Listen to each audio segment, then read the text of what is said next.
skulderled articulation humeri har vi siddende her. Det er et ægte, enkelt, simpelt kugleled. Grunden til, at det er et ægte led, det er fordi, at vi har at gøre med et led, hvor der er en ledhule, hvor der er en kapsel med ledvæske i, og en synovial kapsel også. Og så er det et simpelt led, fordi vi har med to knogler at gøre. Vi har scapula og humerus, der artikulerer og bliver til led. Og så er det kugleled, der kan vi kigge på formen, at vi har cabum humeri her, som er kugleformet. Og det, der er kendetegnet ved et kugleled, det er jo netop, at vi har 3 frihedsgrader, 3 vinkelbevægelser. Vi har først og fremmest en vinkelbevægelse i det sagittale plan omkring en transversal akse. Vi har flektion, ekstension. Og så har vi i det frontale plan om en sagittal akse, abduktion og adduktion. Og så har vi en ind- og udadrotation i det transversale plan om en vertikal akse, som vi kan lave her. Og så har vi, i forhold til kapslen, der er omkring skulderledet, den er, igen alt er forholdsvist, men den er tynd og slap, vil man sige, fordi at hvis vi sammenligner med hofteledet for eksempel, som også er kugleled, så vil man kunne opleve, at der er jo selvfølgelig, med de frihedsgrader vi har, der er der flere grader bevægelse i de forskellige frihedsgrader, end der er i hofteledet for eksempel. Så derfor, for at kunne tillade mere bevægelse, så skal vi have en lidt tyndere og lidt mere slap fibrøs kapsel. Er det det? Så i forhold til kapslen, den ved vi løber ude for bruskammen ved synovialkapslen, så vi har capitas glenoidale og cabum humeri her, så løber den fibrøse kapsel fra ude for bruskammen på glenoidale og løber ned på cabum humeri her og sidder som en fibrøs kapsel. Og på fund for den fibrøse kapsel har vi selvfølgelig en synovialkapsel, som går fra bruskam til bruskam. Men det, der er specielt ved en synovialkapsel i articulation humeri, det er netop den omslagsfold, der er for nederen af ledet. Og den her omslagsfold er man lidt i tvivl om, hvad har af betydning. Men nogen siger, at det kunne have noget at gøre med den øgede mængde abduktion, vi har i forhold til adduktion. Så der ligesom skal være den her omslagsfold for, at der ligesom er mulighed for at den kan strammes, når vi laver den her abduktion. Så er der tilladt mere bevægelse i abduktion, end der er i adduktion. Men det er ikke sikkert, at det er derfor. Og så har vi ligamenter. Så har vi først og fremmest et ligament, der løber fra roden af processus conjugatus og løber hen til medialfladen af tuberculum majus. Det her ligament hedder ligamentum corpohumerale. Og det her ligaments primære funktion, det er at stoppe en udadrotation, fordi at vi ved, at ligamenter de strammes, når 2 osseøse punkter er længst væk fra hinanden. Og det er det her ved en udadrotation. Så vil det her ligament blive strammet op.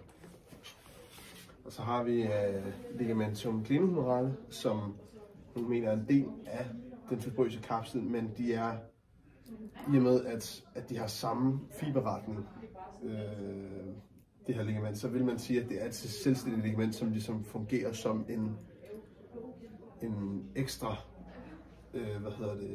forstærkning af kapslen foran til. Fordi at kapslen normalt har ligesom krydsede fiberretninger, som ligesom fungerer lidt på den her karkludsmåde, så når man vrider den ene og den anden vej, så vil de blive strammet op i både, altså hvis det nu var omkring her, ville det være friktion og ekstension, men de her 3 ligamentstrøg, der ligger foran til, det vil man regne for som værende et selvstændigt ligament. Ligamentum glenohumerale, 3 strøg. Den nederste strøg vil blive strammet op i en abduktion, og de øverste strøg vil blive strammet op ved en adduktion, fordi at de 2 punkter bliver flyttet længst væk fra hinanden i en adduktion og omvendt i en abduktion.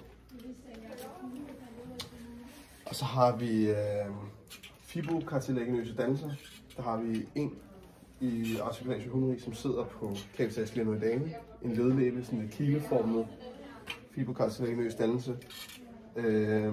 Og det er den her dannelse, den er med til at mindske, det er friktion af de 2 knogler. Så når cabum humeri og capitas glenoidale skal lave frihedsgrad, så vil den her ledlæbe ligesom være med til at mindske den her friktion. Og også danne et større areal omkring capitas glenoidale, hvor cabum humeri kan gå ind og bevæge sig på. Så har vi punkt 7 i 7-punktsreglen med de her forskellige punkter, og først og fremmest så har vi en ekstra ledskål i, kan man sige, at man har en ekstra ledskål i articulation humeri. Og det kan man, fordi at der ligger et ligament i toppen af articulation humeri, som skal hindre en,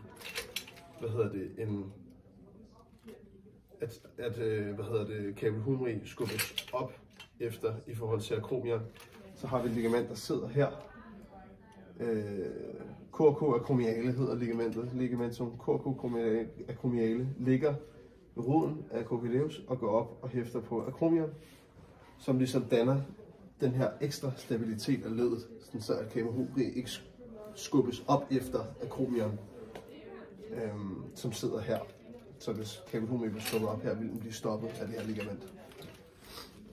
Så har vi en anden vigtig ting omkring skulderledet, det er netop den her rotatormanche, som vi har, som dannes af 4 lednære muskler heriblandt. Vi har de 4 muskler,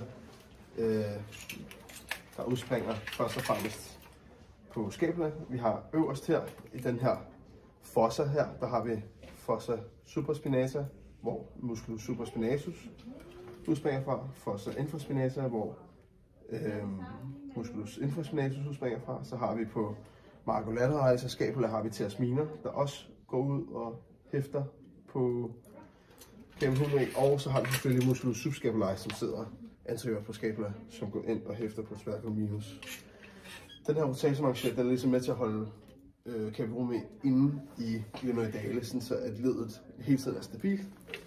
Det er derfor, det er de 4 lednære muskler, så supraspinatus her laver abduktion af skulderledet og går ind og hæfter på den horisontale facet af tuberculum majus. Så har vi infraspinatus her, som laver udadrotation i skulderledet. Går hen og hæfter på en skrofacet af tuberculum majus. Så har vi teres minor, som går hen og hæfter på den vertikale facet af tuberculum majus, som også strammes, som også laver udadrotation. Og så har vi selvfølgelig musculus subscapularis her, som går ind og hæfter på tuberculum minus. Og så har vi, de fungerer ligesom som de her kapselspænder, som sikrer at ledets stabilitet. Og så har vi en anden vigtig ting omkring skulderledet, articulation, det er bicepssenen. Vi har nemlig cabel longum, som udspringer fra tuberositas supraglenoidale, som sidder her. Og den løber ligesom på fund, bliver en del af kapslen, løber på fund for den fibrøse kapsel, løber ned her, og som tager en del af den synoviale kapsel med herned og former en seneskede, som løber ned her til bicepsmusklen, og biceps longum scenen bliver så holdt på plads i den her sulcus af et ligament, der hedder ligamentum transversum, så sidder her og ligesom sørger for, at det ligesom sidder fast der, og den ikke kan skride ud over de forskellige, eller ud over de 2 tuber her. Og så har vi nogle bundne rotationer af skulderledet. Vi har i, abduktion, hvis vi flekterer i albuerne, det kan blive lidt bedre, hvis jeg selv viser det. Hvis vi flekterer i albuerne og kommer herop til, så vil vi ikke kunne abducere mere end de her 90 grader, eller lidt over 90 grader, cirka 100 grader. Men hvis vi laver en udadrotation i skulderledet, så vil vi sagtens godt kunne komme op og abducere de her 180 grader. Det skyldes, at når vi abducerer her, så vil tuberculum majus støde på op på acromion, og så er der simpelthen ikke mere ledflade for cabel humeri at give af. Men hvis vi laver en udadrotation, så vil der komme mere ledflade på cabel humeri og tillade, nu kan man så ikke vise det her, måske lidt har de her spænder af, men så vil det ligesom tillade, at vi kunne lave den her rotation, eller abduktion helt op til 180 grader. Godt. Så havde vi den sidste bundne rotation i skulderledet, det var ved flektion, der bliver vi nødt til at lave en indadrotation. Så hvis vi skal op og flektere 180 grader i skulderledet, og vi har udadroteret skulderledet, så vil vi ikke kunne flektere mere end de her cirka lidt over 90 grader. Hvis vi så laver en indadrotation i skulderledet, så kan vi ligesom komme op og tage de sidste grader i den her bevægelse og komme op og flektere omkring de der 180 grader. Og så har vi scapulohumeral rytme. Og det, der menes med den scapulohumeral rytme, det er netop det her med, at 2/3 af en bevægelse i en flexion og en abduktion i skulderledet, det finder sted i selve skulderledet, altså i articulatio humeri. Og så vil scapula de sidste 60 grader teoretisk set af bevægelsen assistere med abduktion og flektion, så vi kan komme op og gøre det 180 grader. Men det foregår egentlig ikke sådan præcis ved efter 120 grader, så gør scapula det og tager over. Det er meget sådan en glidende bevægelse, men teoretisk set forklarer man det sådan. Så i abduktion, det er det, du viser mig selv. 120 grader her kan sagtens godt finde sted i skulderledet. Men de sidste 60 grader, der vil scapula assistere, så jeg kan komme helt op og abducere 180 grader, og der vil den ligesom assistere ved at lave en ydre rotation, så jeg kan komme op og gøre det. Det samme i flexion. 120 grader her kan jeg sagtens godt gøre med articulatio humeri, og så kommer scapula assistere med en ydre rotation. Så har vi nogle burser i skulderledet, som skal være med til at hindre friktion af de osseøse flader, når de bevæger sig mod hinanden. Især herinde i det subakromiale rum, der har vi en bursa, som er essentiel i forhold til vores abduktion, så vi ikke slider for meget på de osseøse flader. Der har vi nemlig bursa subakromiale, som ligger herinde under akromion og articulatio humeri, som ligesom mindsker friktion og slid i abduktion. Og så har vi en bursa, der ligger under musculus deltoideus, som vi ved udspringer fra kanterne her af både clavicula og akromion og løber ned og hæfter på tuberous deltoidea. Og den bliver ligesom, der har vi ligesom under deltoideus her under tubercle majus, har vi en bursa også, der hedder bursa subdeltoidea, som mindsker friktion også når deltoideus laver bevægelse.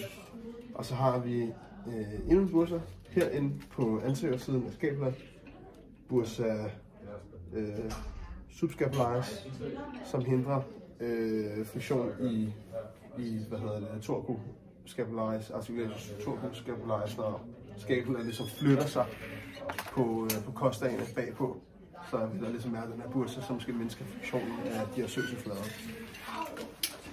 Godt. Så har vi, nu har vi snakket muskler, og der har jeg både haft rotatormanchetten med, og deltoideus, og biceps brachii.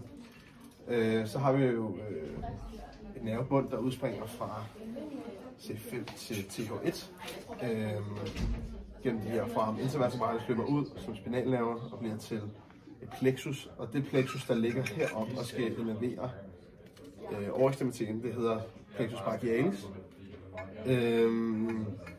Og så har vi, hvis vi bare tager musklerne, vi starter med rotatormanchetten, der har vi, hvad for nogle muskler bliver innerveret af, de bliver alle sammen innerveret af plexus brachialis, de muskler er nævnt, men de bliver ligesom delt op til små forgreninger. Så først og fremmest så har vi supraspinatus og infraspinatus, de bliver begge to innerveret af nervus suprascapularis, som ligesom er en af de her forgreninger af plexus brachialis.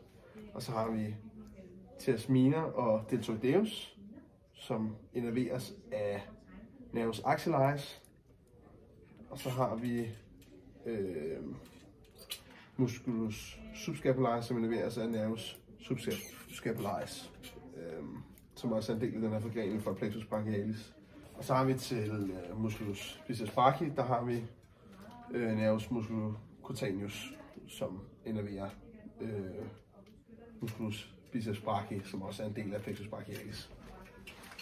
Og så har vi nogle arterier, der løber her omkring skulderbæltet. Der har vi selvfølgelig hvis vi snakker om scalenerbrunden eller musculi scaleni, så har vi den her arterie, der kommer og løber under klaviklen, som hedder arteria subclavicus, som løber her og går ned og bliver til arteria axillaris, som løber under pectoralis minor, under coccygeus og ned og forsyner overekstremiteten med blod.